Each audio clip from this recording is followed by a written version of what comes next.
Benazir Bhutto general اسپتال راولپنڈی میں paediatric ward کی افتتاحی تقریب کا انعقاد کیا گیا۔ تقریب میں مہمان خصوصی جنرل حمید گل کی صاحبزادی عظمیٰ گل نے شرکت کی۔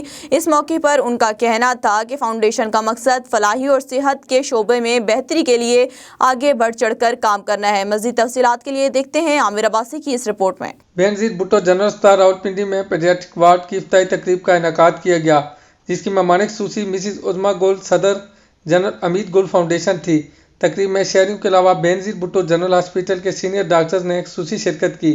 اس موقع پر تقریب سے خطاب کرتے ہوئے جنرل حمید گل فاؤنڈیشن کی صدر مسز عظمیٰ گل نے کہا کہ فاؤنڈیشن کا مقصد فلاحی اور صحت کے شعبے میں بہتری کے کاموں میں بڑھ چڑھ کر حصہ لینا ہے، تاکہ زیادہ سے زیادہ انسانیت کی خدمت ممکن ہو سکے۔ انہوں نے کہا کہ صحت کے شعبہ کی ترقی کے لیے پرائیویٹ سیکٹر کو بھی سرکاری اداروں کے ساتھ مل کر کام کرنا چاہیے، تاکہ عوام الناس کو زیادہ سے زیادہ صحت کی سہولتیں میسر آ سکے۔ بعد ازاں انہوں نے سینئر ڈاکٹرز کے ہمراہ نئی وارڈ کا دورہ بھی کیا۔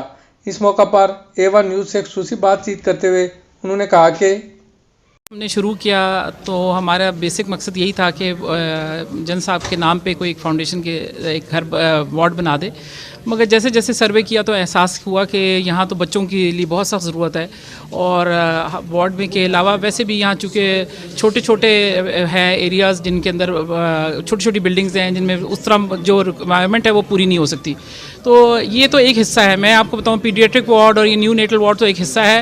حقیقتاً دیکھا جائے تو یہ پورا ہاسپٹل ہی رینوویٹ ہونے کی ضرورت ہے، اور اس کو ریفربش کر کے اور اس کو ماڈرن لائنز کے اوپر تیار کرنے کی ضرورت ہے، اور اس لیے ہم نے یہ سوچا کہ ہم اس کام کو شروع کرتے ہیں۔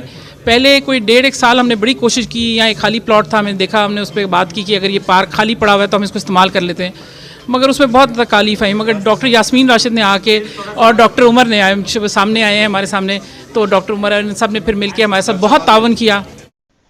کیمرہ مین قمر عباس کے ساتھ Aamir Abbasi, bureau chief A1 news Rawalpindi.